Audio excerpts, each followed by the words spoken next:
अभ्यर्थी जो पटना में मौजूद हो गए हैं या पटना पहुंचने वाले हैं, सब गर्दनीबाग धरना स्थल पर मौजूद हो जाएंगे और 10 साढ़े 10 तक सभी लोग आ जाएंगे और 11 बजे से हम लोगों का राज्यव्यापी आंदोलन पटना के गर्दनीबाग ऐतिहासिक धरना स्थल से शुरू होगा। आपने छात्रों के साथ छल और प्रपंच रचा, उसी के लिए आज राज्यव्यापी आंदोलन की शुरुआत होगी और ये चक्का जाम से भी होगा। नमस्कार, मैं हूं अनुकुल तिवारी और आप लाइव सिटीज देख रहे थे। हमारे साथ नेता सौरभ मौजूद हैं। टीआरई 2.0 का कट ऑफ इतना ज्यादा चला गया कि सारे लोग माथा पीटने लगे।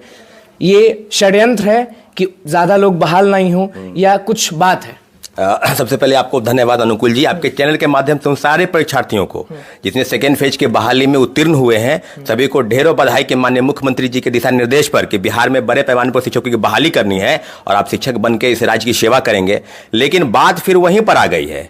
कहने का मतलब है कि प्रथम फेज की बहाली से जो चीजें आगे निकली कि हम लोग ये मान के चले थे कि नियोजित वाले को राज्यकर्मी का दर्जा दिया जाएगा, लेकिन फिर भी आज भी मामला लटका हुआ है। फिर आप परीक्षा में बैठाए और फिर आप कहेंगे पहले 28,800 पास किए, तो फिर आज कहेंगे 1,20,000 में फिर वो 30,000 40,000 वो भी पास कर गए। तो फिर आप ही बताइए ना भाई, ये जो सरकार का दावा है कि हम नए लोगों को नौकरी देंगे, रोजगार की बात हो रही है, निश्चित रूप से नए लोग आएंगे, लेकिन वो सीधे सीधे कहा जाए तो नियोजित वाले, हम ये नहीं कह रहे कि नियोजित वाले को नहीं बैठना चाहिए, क्योंकि आपके ढूलमूल रवैया जो है, नीति है, उसी का ये प्रभाव है कि वो बैठ भी रहे हैं परीक्षा में, पास भी कर रहे हैं, दूसरे तरह फिर से बाजी मारे हैं नियोजित शिक्षक। हाँ, निश्चित रूप से कि आने वाले समय में जो चीजें आपके संदर्भ में है कि हम राज्यकर्मी का दर्जा भी देंगे, उसके लिए अलग से नियमावली भी बना के रखे हैं और फिर मामले को लटकाए। आप देखिएगा जितने भी शिक्षक संघ के नेता हैं, चाहे वो कम्युनिस्ट पार्टी के हो चाहे जेडीयू के भी हो, वो सबके मन में एक सवाल है कि आखिर बिहार सरकार क्यों, अगर बहाली हो रही है, जो सरकार में बैठे हैं उनके दिमाग में भी है कि आखिर कब नीतीश कुमार राज्यकर्मी का दर्जा देंगे। हाँ, जो बैठे हैं साथ में उनको भी, उनके दिमाग में भी है, उनके दिमाग में भी है। और जो लोग ये सोच रहे हैं कि हम परीक्षा में बैठ के पास कर जाएंगे,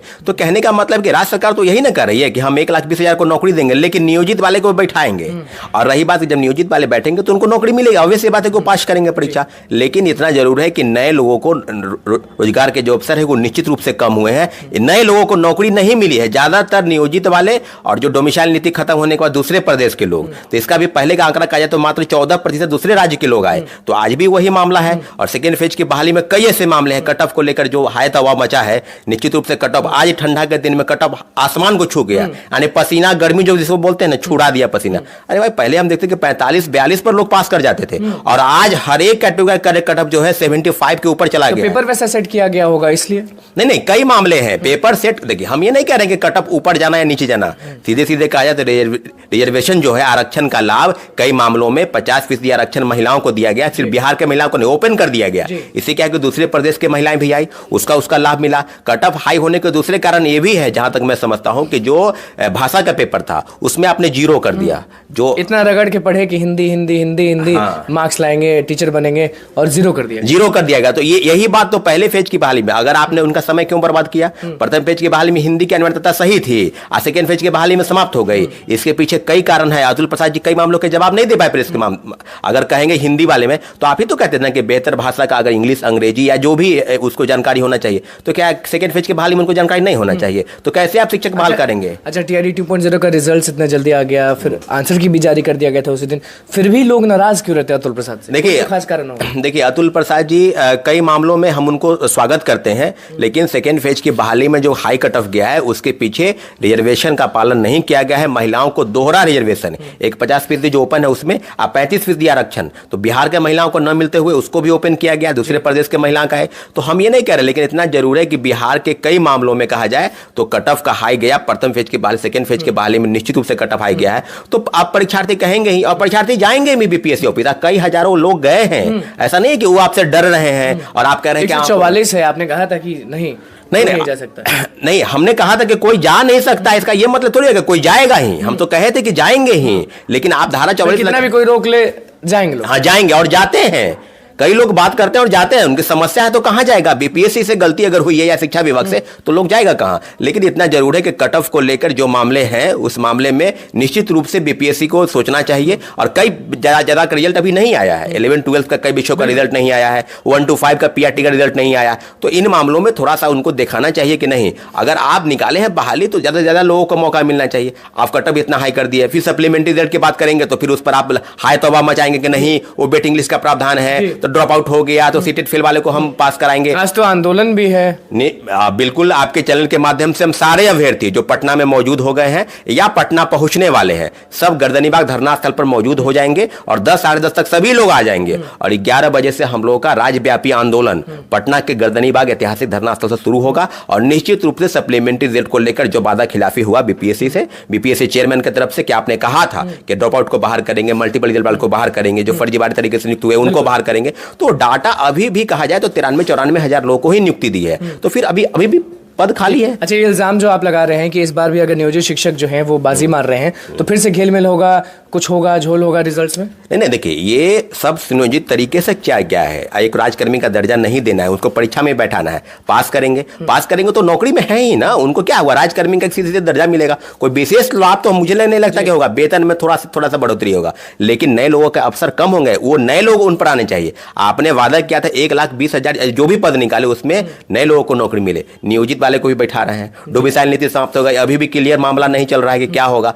लेकिन इतना जरूर है कि बहाली में जो प्रक्रिया अपनाई जा रही है बीपीएससी की तरफ से, उस बहाली में थोड़े से परिवर्तन आपको करने की जरूरत थी, लेकिन कटऑफ इतना हाई चला गया, अब कटऑफ को लेकर भी काफी हाई तबाह मचा हुआ है। पिछली बार का हंगामा आपको याद है कि नहीं, कि जब बात डीवी की आती है तो सारे लोग माथा पीटते हैं, सोचने लगते हैं कि क्या होगा, और पिछली बार डीवी अतुल प्रसाद कर रहे थे और इस बार डीवी है के पाठक। हाँ, तो ये इस बात के लिए भी लड़ाई झगड़ा दोनों अधिकारी में हुआ था। कभी के पाठक बोलते थे कि डीवी हम कराएंगे, अतुल प्रसाद जी बोलेंगे हम कराएंगे, लेकिन ठीक से हो पाएगा ना के पाठक जी से डीवी? क्योंकि पिछली बार बहुत हंगामे हुए थे। नहीं, मुझे लगता है कि अगर बीपीएससी अगर डॉक्यूमेंट का वेरिफिकेशन करती है अपने स्तर से तो बेहतर होता। के पाठक पे भरोसा नहीं? नहीं, बिल्कुल भरोसा नहीं है, वो तो कर लिए ना काम ना। सीटेट फेल वाले को आपने ज्वाइनिंग कराया, एसटीईटी का डिग्री ने उनके पास ज्वाइनिंग कराया, बीसीए, एमसीए, एमटेक कई सर्टिफिकेट। पिछली बार तो अतुल प्रसाद ने कराया था डीवी।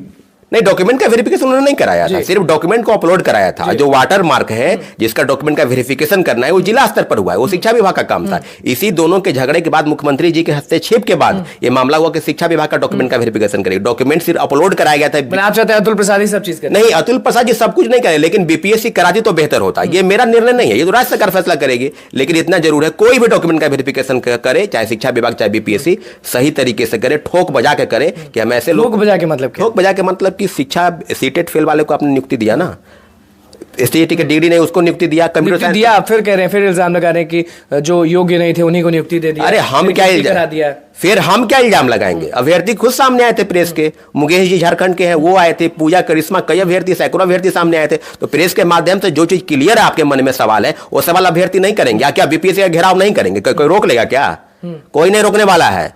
आंदोलन होगा, बीपीएससी गेट के पास होगा। आपने अगर गलत किया है, कट ऑफ को लेकर कोई मामले अगर आप क्लियर नहीं कर पा रहे हैं और आपने भाषा के पेपर के जो जानते थे उसको समाप्त करके 0 कर दी गई है, तो फिर क्या शिक्षक बहाली के नाम पर? कोई लोग का हिंदी अंग्रेजी का ज्ञान नहीं है, फेल कर जाता है, तो फिर आपको शिक्षक बनाएंगे? कट ऑफ को लेकर कई चीजें हैं, और वो जो बोलते हैं ना कि कई मामलों में हम जवाब नहीं दे पाएंगे, तो ये आप सीधे सीधे जानिए कि बीपीएससी चेयरमैन सर उनको लगता होगा कि हम जो बोल रहे हैं वही सत्य है, वही सर विदित है। इतना जान लीजिए कि सप्लीमेंट्री रिजल्ट पर आपने वादा खिलाफी किया, आपने छात्रों के साथ छल और प्रपंच रचा। उसी के लिए आज राज्यव्यापी आंदोलन की शुरुआत होगी और ये चक्का जाम से भी होगा आज से लेकर अब आंदोलन। कुछ लोग पुतला दहन भी कह रहे हैं, कुछ लोग कुछ ना कुछ कह रहे हैं। हाँ बिल्कुल होगा, क्यों नहीं होगा? पुतला दहन होगा, शिक्षा मंत्री का घेराव करने की बात अगर कर रहे हैं अभ्यर्थी तो वो होगा। अब देखिए क्या होगा, किसका घेराव होगा, यही सबके दिमाग में है। हाँ, किस का घेराव होगा। लेकिन इस शिक्षक बहाली की प्रक्रिया में जितने विभाग और जो शामिल हैं, सरकार के अंग कह सकते हैं, तो उनका आज पुतला दहन घेराव होगा। और आज से शुरुआत है, ये शुरुआत है, अंत नहीं है, अब से शुरुआत होगा। आप समझ 25 तारीख है, डीवी की बात तो अब शुरू हो ही जाएगी। हाँ, नहीं तो डॉक्यूमेंट का वेरिफिकेशन वो कराए ना अपने स्तर से, लेकिन 10,000 लोगों ने डॉक्यूमेंट का वेरिफिकेशन नहीं कराया। वो वेटिंग लिस्ट का प्रावधान नहीं है, वो सप्लीमेंट्री रिजल्ट जाना चाहिए। अगर अंत में अगर सरकार हम लोग की बात नहीं सुनती या अवहेलना करती है तो अंतिम रूप में हम लोग कोर्ट जाएंगे। कोर्ट की भी तैयारी चल रही है, ऐसा नहीं है कि हम लोग छोड़ देंगे डॉक्यूमेंट का। अब बताइए किसी का एज समाप्त हो गया हो, अब अगली परीक्षा में सेकंड फेज में नहीं बैठे, वो कहाँ जाएंगे? वो कटअप पर है, डेट ऑफ बर्थ के कारण वो छूट गए हैं, उनके पास कोई रास्ता नहीं है, उनके घर में मातम फैला हुआ है, वो रो रहे हैं, चित्कार कर रहे हैं कि हम अब मेरे साथ क्या होगा। क्या अब कोई विकल्प नहीं बचा है? और बातों को आप बरगला रहे हैं कि डॉक्यूमेंट का वेरिफिकेशन करके और जो चीज सामने आया आपका लिस्ट, उसमें भी आप कर रहे हैं कि वेटिंग लिस्ट में जाएगा, तीसरे फेज की बहाली में जाएगा। तो चाहते क्या? छात्र नेता हमेशा आवाज उठाते लोगों की, चाहते क्या? देखिए, न्याय सरकार के तरफ से हो, पहल होनी चाहिए। मुख्यमंत्री जी अगर चाहते हैं कि नियुक्ति हो और सही ढंग से हो तो डॉक्यूमेंट का वेरिफिकेशन सही ढंग से कराती अगर, तो आज ये नौबत नहीं आती, छात्र सड़क पर नहीं उतरते। निश्चित रूप से डॉक्यूमेंट का वेरिफिकेशन गलत हुआ और सप्लीमेंट्री रिजल्ट बिल्कुल जायज मांग है। इन सब मांगों को लेकर राज्यव्यापी आंदोलन की तैयारी है और मुख्यमंत्री जी संज्ञान ले। हम लोग मुख्यमंत्री जी से मिलने का प्रयास कर रहे हैं, आवेदन सब तैयार है, लेकिन निश्चित रूप से हम यही कहेंगे कि अगर नहीं सुनाई कोई सुनता है तो अंतिम विकल्प में हम माननीय उच्च न्यायालय के शरण में जाएंगे। चलिए, देखिए, छात्र नेता सौरभ हमारे साथ मौजूद थे। पुतला दहन की बात की, घेराव की बात की, टीआरई 1.0 की शिकायत कर रहे थे, 2.0 के कट ऑफ के बारे में बोल रहे थे। क्या कुछ होगा? आज से सब चीज शुरू है, हंगामा शुरू